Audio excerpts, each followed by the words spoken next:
ख़बरुनि अपडेट सिलसिले खे अॻिते वधाईंदे ख़बर शामिल कयूं पिया। टंडो अलायार खां रोड हादसे जो फोती अधु कलाक ताईं रोड ते पयल रहियो। इतला बावजूदि इंतज़ामिया समेत एम्बुलेंस न पहुती।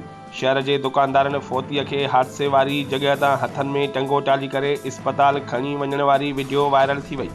उस्मान चावड़ी विच शहर में ट्रैक्टर जो मोटरसाइकिल सवार खे ज़ोरदार टक्कर जे नतीजे में मोटरसाइकिल सवार थधे ते फोत थी वियो। शहर जे बस स्टॉप वटि शहर में रेढ़ो हलाईंदड़ पहलाज बागड़ी मोटरसाइकिल ते अॾे तां सामान खणण पए आयो त साम्हूं ईंदड़ ट्रक जे टक्कर सबबि मौके ते फोत थी वियो।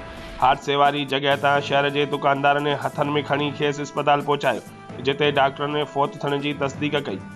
शहर जे ॿिन्ही पासे हद दख़लनि सबबि रोज़ानो हादसा मामूल बणियल आहिनि, जंहिं सबबि हादसनि में केतिरियूं इंसानी जानियूं ज़ाया थी रहियूं आहिनि। शहरी ट्रक खे ड्राइवर समेत उमरसान पुलिस तहवील में वठी छॾियो आहे।